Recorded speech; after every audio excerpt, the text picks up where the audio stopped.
मित्रों, प्रतियोगिता दिग्दर्शन चैनल पर आपका स्वागत है। आज हमारा सबका टॉपिक है इंग्लिश ग्रामर। इंग्लिश ग्रामर में आज हम सब helping verb is, are, am का उपयोग पढ़ेंगे। इज, एम, आर का उपयोग हम किस टेंस में करेंगे? अगर हमारा लिखा हुआ वाक्य ऐसा है कि जिसमें सब्जेक्ट क्रिया नहीं करता है तो ऐसे वाक्यों को हम सिंपल टेंस में रखते हैं। और अगर हमारी पहचान इस तरीके से मिलती है तो उसको हम सिंपल प्रेजेंट टेंस में लिखते हैं। मान लीजिए जैसे कोई वाक्य लिखा है और उसके पीछे है और क्या है हो या हूं हो, तो ऐसे वाक्यों को हम सिंपल प्रेजेंट टेंस में रखते हैं और उसका ट्रांसलेशन करते हैं। हमने आपको सेंटेंस का प्रकार बताया था। सेंटेंस के प्रकार में हमने आपको बताया था कि सेंटेंस 5 प्रकार के होते हैं, लेकिन हमने आपको बताया था कि असर्टिव सेंटेंस और इंट्रोगेटिव सेंटेंस को हम टेंस के अकॉर्डिंग पहले पढ़ेंगे। इसके बाद में शेष तीनों सेंटेंस का हम सब अलग से अध्ययन करेंगे। आइए हम सब सिंपल प्रेजेंट टेंस को पढ़ते हैं। जैसा कि हमने बताया कि अगर वाक्य के अंत में ये सारे शब्द लिखे हुए हैं तो हम तुरंत जानेंगे कि ये वाक्य हमारा सिंपल प्रेजेंट टेंस के अकॉर्डिंग ट्रांसलेट होगा। लेकिन साथ साथ में हमको ये भी ध्यान रखना है कि सब्जेक्ट अगर क्रिया करेगा तो उसका ट्रांसलेशन हम सब टेंस में करेंगे। केवल इसमें सब्जेक्ट की विशेषता बताई जाती है। जैसे हमने लिख लिया, अफर्मेटिव लिख लेते हैं हम सब। असर्टिव सेंटेंस को हम दो पार्ट में डिवाइड करते हैं, अफर्मेटिव और नेगेटिव में। तो सबसे पहले हम अफर्मेटिव को पढ़ते हैं। अफर्मेटिव सेंटेंस,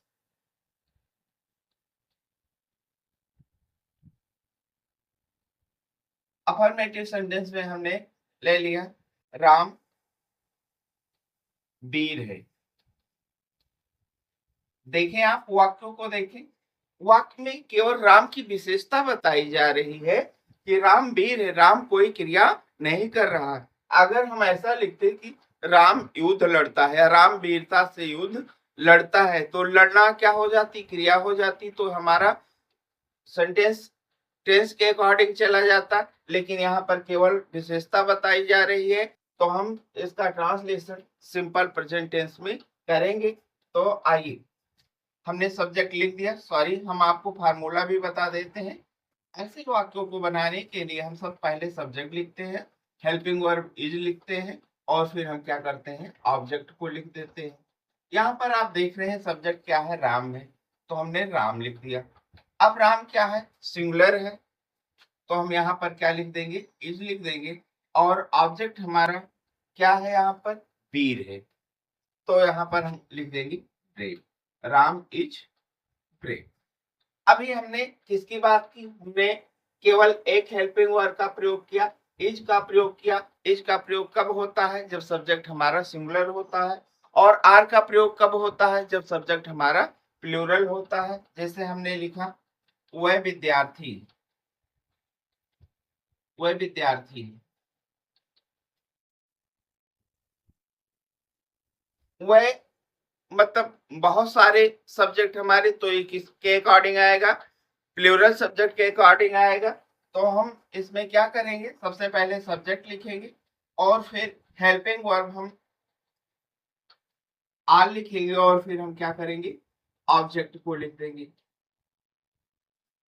सब्जेक्ट आपका क्या है? दे है, तो हमारा क्या हो जाएगा, दे आर स्टूडेंट्स। यहाँ पर देखें आप, हमने स्टूडेंट जो आपका ऑब्जेक्ट है उसमें यस लगाया है। यहाँ पर सब्जेक्ट अगर हमारा प्लूरल है तो ऑब्जेक्ट भी आपका प्लूरल होगा। आइए हम सब एम का प्रयोग जान लेते हैं। एम के लिए सब्जेक्ट क्या होना चाहिए? एम के लिए सब्जेक्ट हमेशा आई होना चाहिए। और आई की जो हिंदी होती है वो होती है मैं।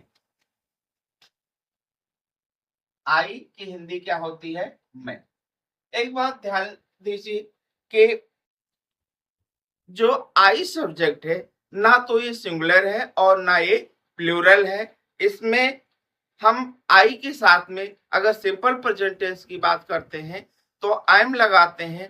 अगर हम इसको टेंस के अकॉर्डिंग जाते हैं तो हम इसमें कभी कभी जो जब सिंगुलर सब्जेक्ट होता है, जो हेल्पिंग वर्ब लगाई जाती है, हम उसको लगाते हैं, और कभी कभी हम क्या लगाते हैं, प्लूरल लगाते हैं। तो आई का निर्धारण नहीं हो सका अब तक कि ये सब्जेक्ट सिंगुलर है या प्लूरल है, जबकि प्रेजेंट टेंस में इसके लिए एक विशेष हेल्पिंग वर्ब बनी है, और उस हेल्पिंग वर्ब का नाम है एम। आइए जानते हैं। सब्जेक्ट आई है तो सबसे पहले हम लिख देते हैं, आई लिख देते हैं, और हेल्पिंग वर्ब क्या लिख देते हैं, एम लिख देते हैं, और फिर ऑब्जेक्ट लिख देते हैं। आई, जैसे हमने क्या कहा, मैं डॉक्टर हूं, मैं डॉक्टर हूं, मैं डॉक्टर हूं, तो क्या हो जाएगा हमारा, I am a doctor, I am a doctor. आइए अब हम सब नेगेटिव सेंटेंस को पढ़ेंगे। अभी हम सबने अफर्मेटिव सेंटेंस को पढ़ा, सकारात्मक तरीके से हमने वाक्य को बोला। अब हम सब नकारात्मक तरीके से वाक्य को बोलेंगे। आइए जानते हैं। नेगेटिव सेंटेंस पढ़ते हैं। नेगेटिव सेंटेंस में अगर सब्जेक्ट हमारा सिंगुलर है तो हम इज के बाद में नॉट लगाते हैं। अगर सब्जेक्ट हमारा प्लूरल है तो हम आर के बाद में नॉट लगाते हैं। और जब सब्जेक्ट हमारा आई होता है या हिंदी में मैं लिखा होता है तो हम सब एम के बाद में नॉट लगाते हैं। आइए देखते हैं कैसे ट्रांसलेट करते हैं। हमने क्या बताया था अफर्मेटिव में, रामवीर है, हम अब लिखेंगे रामवीर नहीं है, रामवीर नहीं है।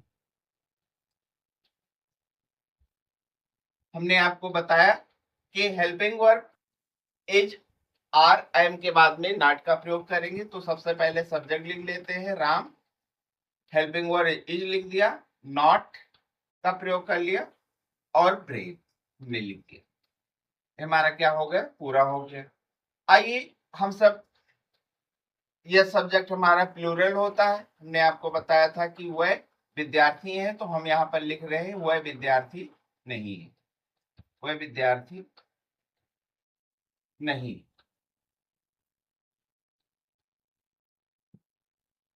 क्या हो जाएगा हमारा, they are not students, they are not students.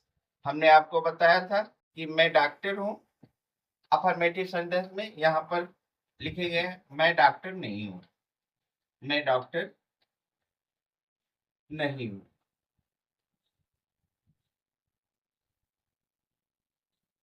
ये हमारा क्या हो जाएगा, I am not a doctor, I am not a doctor. हमने असर्टिव सेंटेंस में अफर्मेटिव सेंटेंस और नेगेटिव सेंटेंस को पढ़ लिया। आइए अब हम सब जानते हैं कि सिंपल प्रेजेंट टेंस का इंट्रोगेटिव सेंटेंस हम सब कैसे बनाएंगे। इंट्रोगेटिव सेंटेंस देखेंगे। इंट्रोगेटिव सेंटेंस हमारा दो प्रकार का होता है। एक प्रकार में जब प्रश्न सूचक शब्द वाक्य के पहले आता है, और दूसरे प्रकार में जब प्रश्न सूचक शब्द वाक्य के बीच में आता है। प्रश्न सूचक शब्द क्या है, ऐसे शब्द जिनसे हमको पता चलता है कि हम इस वाक्य में प्रश्न पूछ रहे हैं। प्रश्न सूचक शब्द हमारा क्या क्या हो सकता है, क्या, क्यों, कहाँ, कब, कौन, कैसे, किसका, इस प्रकार के शब्द जिससे हमको ये पता चले कि इस शब्द के द्वारा प्रश्न पूछा जा रहा है। तो ऐसे शब्द हमारे प्रश्न सूचक शब्द कहे जाते हैं। जब इस प्रकार से होता है, प्रश्न सूचक शब्द वाक्य के पहले आता है, तब हम क्या करते हैं, सबसे पहले हम हेल्पिंग वर्ब लिख लेते हैं। पहले इज लिख लेते हैं, आर लिख लेते हैं, या एम लिख लेते हैं। हमारा सब्जेक्ट जैसा होगा उसके अकॉर्डिंग हम हेल्पिंग वर्ब को पहले लिख लेंगे। सब्जेक्ट सिंगुलर है तो इज, सब्जेक्ट प्लूरल है तो आर, सब्जेक्ट आई है तो एम लिख लेंगे। इसके बाद में हम क्या करते हैं, सब्जेक्ट लिखते हैं, और फिर हम क्या करते हैं, ऑब्जेक्ट को लिख देते हैं। जैसे हमने कहा, क्या राम वीर है, क्या राम वीर है, प्रश्न सूचक चिन्ह लगाएंगे तभी हमारा प्रश्न सूचक वाक्य होगा, इंट्रोगेटिव सेंटेंस होगा। हमने आपको बताया सबसे पहले हम हेल्पिंग वर्ब लिखेंगे। निर्धारण हमको करना है कि हेल्पिंग वर्ब हम क्या लिखें। यहाँ आप देख रहे हो कि राम सिंगुलर सब्जेक्ट है, तो यहाँ हेल्पिंग वर्ब हम क्या लिख देंगे, इज लिख देंगे। इज सब्जेक्ट क्या है, Ram. Is Ram brave, is Ram brave. दूसरा हम देख लेते हैं, क्या क्या वह विद्यार्थी हैं, क्या वह विद्यार्थी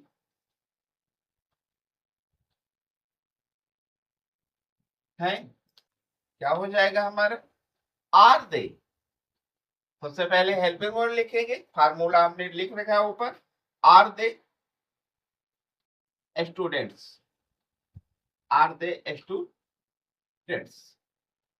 हमने सी पार्ट में ले लिया, क्या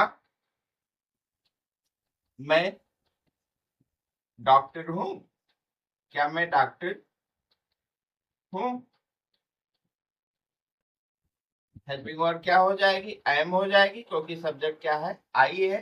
तो M I doctor, M I doctor.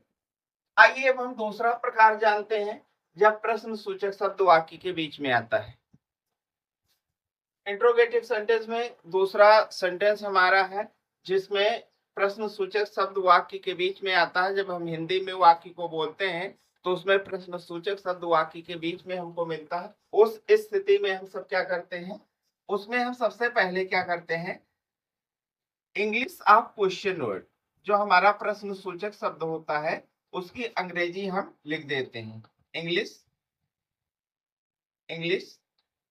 Of question word, प्रश्न सूचक शब्द को अंग्रेजी में क्वेश्चन वर्ड भी कहते हैं, क्वेश्चन वर्ड।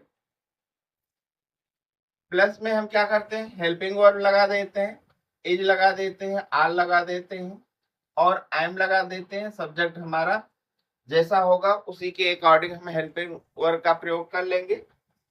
और फिर हम क्या करेंगे, सब्जेक्ट लिखेंगे और फिर हम क्या करेंगे, ऑब्जेक्ट को लिख देंगे, क्वेश्चन मार्क लगा देंगे। जैसे हमने क्या किया, राम बेर क्यों है, क्यों है। यहाँ प्रश्न सूचक शब्दों की अंग्रेजी हम लिखेंगे, आपको पढ़ाएंगे, आप सब धीरे धीरे जान जाएंगे। वैसे आप सब कहीं से मिले याद कर ले, क्योंकि अंग्रेजी क्या होती है, व्हाई। हम यहाँ क्या लगाएं, हेल्पिंग वर्ब इज लगाए, आर लगाए या आई एम लगाए। हम इज लगाएंगे क्योंकि राम क्या है, सिंगुलर सब्जेक्ट है। Why is Ram brave, question mark लगा दिया। दूसरा वाक्य हम लिखते हैं, वह विद्यार्थी क्यों है। क्या हो जाएगा हमारा, व्हाई आर दे स्टूडेंट्स। अब अगर हमारा सब्जेक्ट क्या है, आई है, तो हम क्या करेंगे, जैसे हम मैं डॉक्टर, मैं डॉक्टर क्यों हूं। इसमें क्या हो जाएगा हमारा, सबसे पहले हम इंग्लिश ऑफ क्वेश्चन वर्ड लिखेंगे, क्योंकि अंग्रेजी, व्हाई हेल्पिंग वर्ब लिखेंगे, सब्जेक्ट आई के साथ हेल्पिंग वर्ब क्या लगती है, एम लगती है, तो व्हाई एम आई। फिर क्या हमने कहा, डॉक्टर, तो व्हाई एम आई डॉक्टर। इस तरीके से आपने जाना कि जो इंट्रोगेटिव सेंटेंस होते हैं ये दो प्रकार के होते हैं। एक में आपका जो प्रश्न सूचक शब्द है वो वाक्य के पहले आता है और दूसरे में प्रश्न सूचक शब्द वाक्य के बीच में आता है। लेकिन अगर इंट्रोगेटिव सेंटेंस निगेटिव है तब आप क्या करते हैं, आइए जानते हैं। हमने चर्चा की कि यदि प्रश्न सूचक वाक्य नकारात्मक है तो हम नॉट का प्रयोग कहां पर करेंगे, यहाँ पर लिखे हुए वाक्य पर आप ध्यान दीजिए। पहले वाक्य में जो इंट्रोगेटिव वर्ड है, प्रश्न सूचक शब्द है, वाक्य के पहले आ रहा है और दूसरे में प्रश्न सूचक शब्द वाक्य के बीच में आ रहा। दोनों स्थिति में हम कैसे ट्रांसलेट करते हैं, इसको हम ट्रांसलेट करेंगे। तो सबसे पहले प्रश्न सूचक शब्द वाक्य के पहले है, तो हम क्या करेंगे, हेल्पिंग वर्ब को पहले लगाएंगे। हेल्पिंग वर्ब हमारी क्या लग जाएगी, इज लग जाएगी, क्योंकि राम क्या है, सिंगुलर है। तो क्या हो जाएगा, is Ram not brave, is Ram not brave. दूसरे में हम देखते हैं, क्वेश्चन वर्ड हमारा वाक्य के बीच में है, इसलिए इसकी अंग्रेजी को सबसे पहले लिखेंगे, व्हाई। इज लिखेंगे क्योंकि यहाँ पर भी सब्जेक्ट हमारा कौन है, राम ही है। तो हेल्पिंग वर्ब किसकी लगेगी, जो सिंगुलर सब्जेक्ट के साथ लगती है, इज। व्हाई इज राम, फिर क्या लिखेंगे, सब्जेक्ट लिखेंगे, फिर नॉट ब्रेव। आप यहाँ पर देख रहे हैं जो आपका इंग्लिश ट्रांसलेट है, इसमें हमेशा पहले भी आप वाक्य में देख रहे हैं कि सब्जेक्ट के बाद में नॉट लगा है और दूसरे में भी सब्जेक्ट के बाद में नॉट लगा है। तो आपको हमेशा ये ध्यान रखना है कि जब इंट्रोगेटिव सेंटेंस हमारा नेगेटिव हो तो हम नॉट का प्रयोग हमेशा सब्जेक्ट के बाद में ही करते हैं। आज के लिए बस इतना ही। यहाँ पर हम आपके लिए कुछ ट्रांसलेशन छोड़कर जा रहे हैं, इसको आप सब करेंगे और कमेंट में हमको बताएंगे। अगली क्लास में हम फिर मिलते हैं। जय हिंद।